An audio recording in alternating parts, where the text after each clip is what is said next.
Hello everybody and welcome back to Gardens and Crystals with me, Wesley Peterson, and today we are in the area of our garden called Cosy Cove.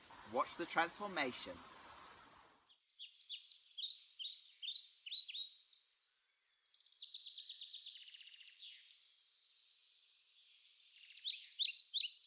I am standing behind a little larch tree here, Latin name Larix.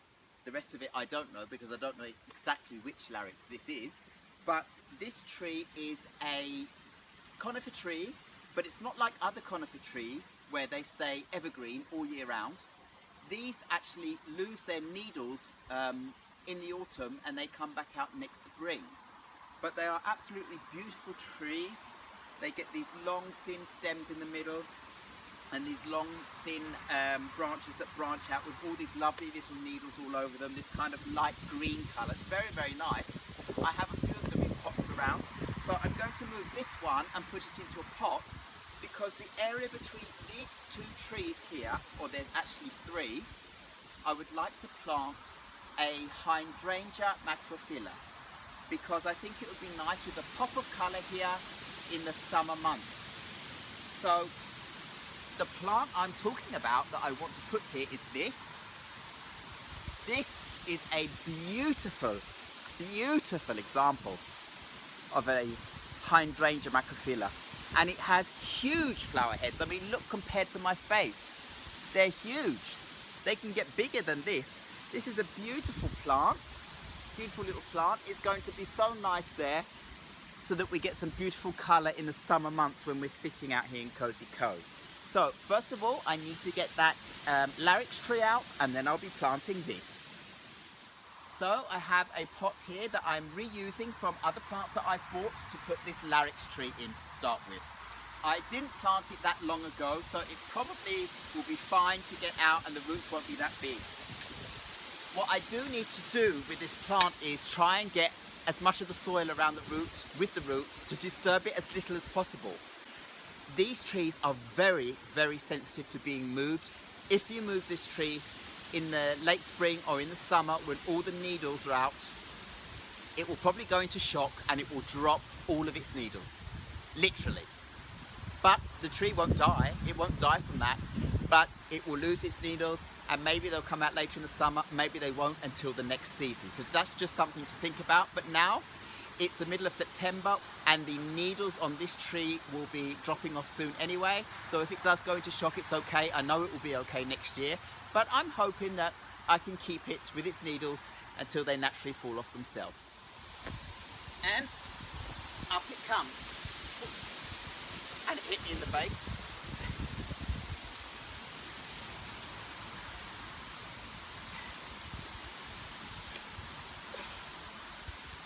Yeah, that came up pretty well.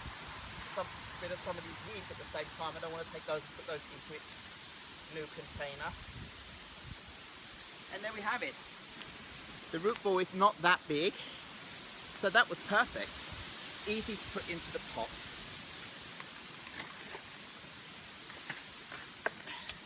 So, I'm going to keep the same soil that was in the ground around the bottom of this plant, just to help it with whatever shock might come along with it. Take a little bit more of this up, put it around.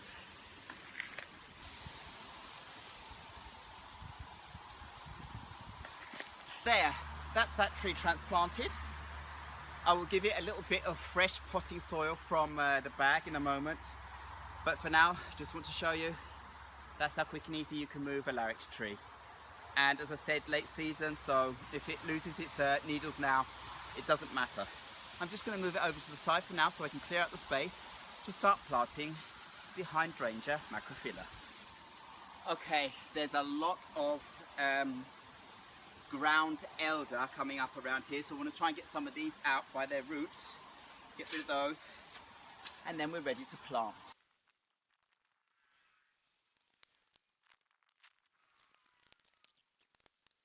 And this hydrangea is going to be really happy here in this hole.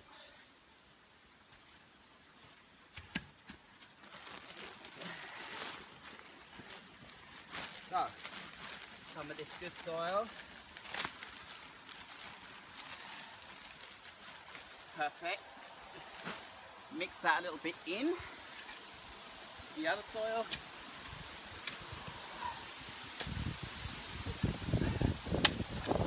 Great combination for this plant. Yes.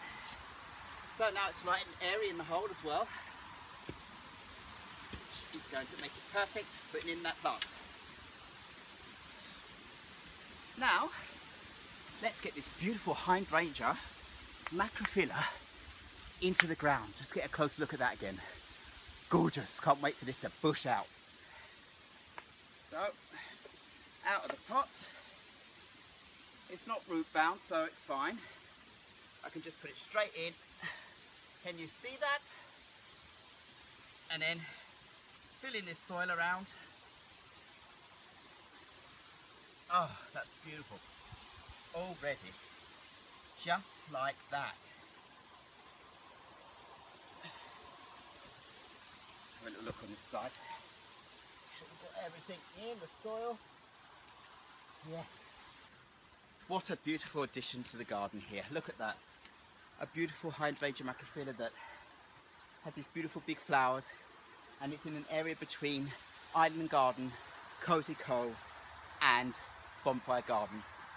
Between these three beautiful aspen trees. Gorgeous. Of course, I will keep on top of any weeds that come up around the edge of it, and I will be putting a layer of mulch down here so that it's completely insulated. And then during the winter for the first year, I'm going to actually cover it, as well as my other hydrangeas I have around in the garden, to protect them from frost. And it should come back wonderfully next year. Imagine this when it's up like this in this area. It's going to be gorgeous. So it needs a good watering in now, and just behind there is a plastic bucket full of rainwater. So I'm going to scoop a load of that out and put it onto this plant. It's going to love it. So nice to have water close at hand. Natural, fresh rainwater to put straight around this plant. You know, hydrangeas love a bit of water, especially when they've just been planted out.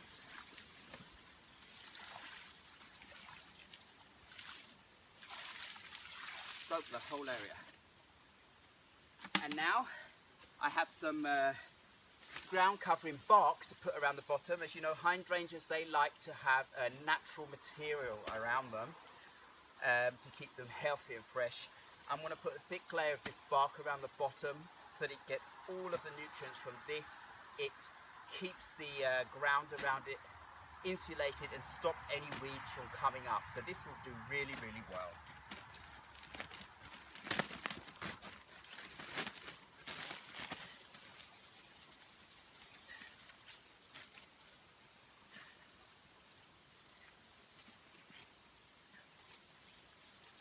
All the way around. And then when I've done this, I'll give it some more water too.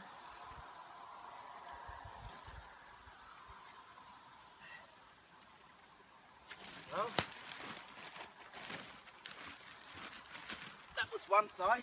Now the other side.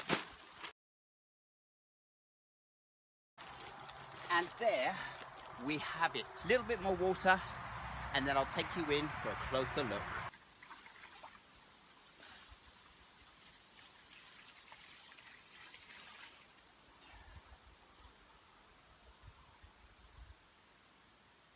Beautiful. I'm really pleased with that one.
So from me in Cosy Cove at Crystal Cottage, all that's left to say is thank you very much for watching this video.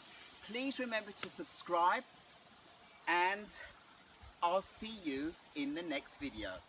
Goodbye.